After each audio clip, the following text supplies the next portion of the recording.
আসসালামু আলাইকুম রহমতুল্লাহ। আমার প্রিয় শিক্ষার্থীরা, আশা করি তোমরা ভালো আছো।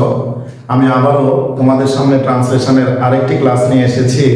আজকের ক্লাসে তোমাদের সামনে আলোচনা করব মূলত no sooner had dot dot দেন নিয়ে, কিংবা scarcely had dot dot when নিয়ে, কিংবা hardly had dot dot before নিয়ে।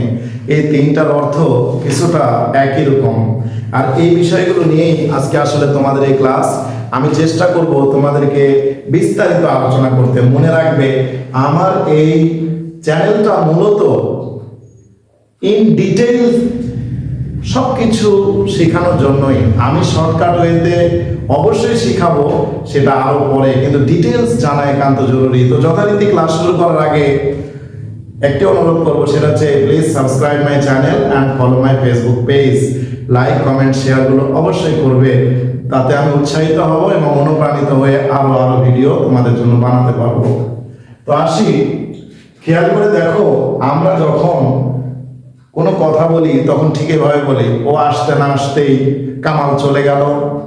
রানা বলতে না বলতেই সুমন কথাটা বুঝে ফেললো।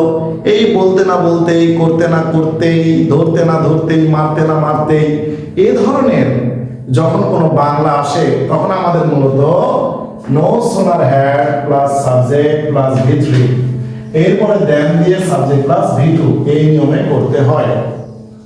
তাহলে আমরা এই স্ট্রাকচারটা বোঝার জন্য এই 5টি সেন্টেন্সের ট্রান্সলেশন করি।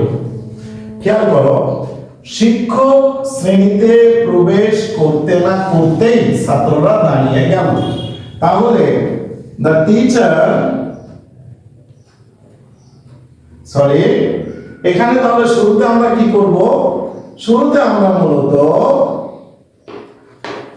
নো সোনার হ্যাডটা লিখে নেব। নো সোনার হ্যাড প্রত্যেকটাতে, কেমন আসতে না আসতেই, দেখতে না দেখতেই, যেতে না যেতেই, ডাকতে না ডাকতেই, সুতরাং প্রত্যেকটাতে আমরা নো সোনার হ্যাড লিখে নিই। ঠিক আছে? কারণ এগুলো আমাদের কি দিয়ে করতে হবে? নো সোনার হ্যাড দিয়ে করতে হবে।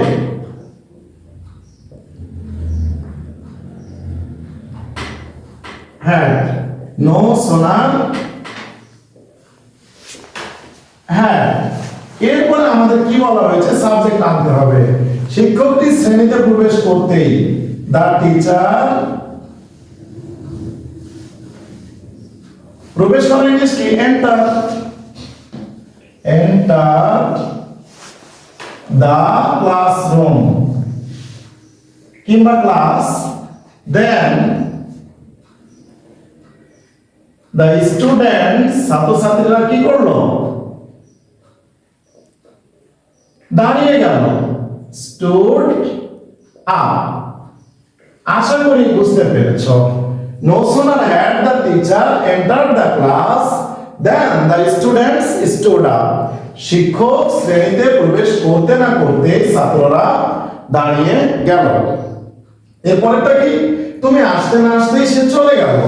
তাহলে তুমি আসতে না আসতে, you come. No sooner had you come, তুমি আসতে না আসতে, দেন সে চলে গেল। শি ওয়েন্ট অ্যাওয়ে, সে চলে গেল। একটু খেয়াল করে দেখো, নো সোনার হ্যাড এর পরে সাবজেক্ট, এরপরে V3, তারপরে দেন, তারপরে সাবজেক্ট, এরপরে V2। স্ট্রাকচার গুলো আমাদেরকে ঠিক এইভাবে মিলাতে হবে। এরপরে চোরটি পুলিশকে দেখতে না দেখতেই পালিয়ে গেল। তাহলে the thief seen the police, পুলিশটিকে দেখতে না দেখতেই সে পালিয়ে গেল। দেন হি ran away, রান অ্যাওয়ে মানে কি? পালিয়ে যাওয়া। যেহেতু V2 করতে হবে তাই হি ran away। এরপরে সে বাড়ি যেতে না যেতেই কামাল তাকে ডাকলো। তাহলে he gone home. No sooner had he gone home, সে বাড়ি যেতে না যেতে, দেন কামাল কি করলো? তাকে ডাকলো। কামাল,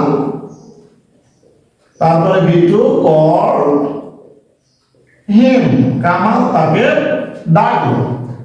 এবার আমরা 5 নম্বর সেন্টেন্সে আসি। দেখো, তারা ডাকতে না ডাকতেই রাজু আসলো। তাহলে no sooner had they called, তারা ডাকতে না ডাকতেই, then রাজু came, রাজু আসলো। আশা করি আজকের এই 5টি সেন্টেন্সের ট্রান্সলেশন থেকে তোমরা নো সোনার হ্যাড এর ব্যবহারটি খুব ভালো মতো বুঝতে পেরেছো। এরকম আরো 3টি সেন্টেন্স তোমাদের জন্য দিচ্ছি, তোমরা তা করবে এবং কমেন্টে লিখে দিবে। কোনোটাতে সমস্যা হলে আমি সেটাকে অবশ্যই করে দেব, ঠিক আছে?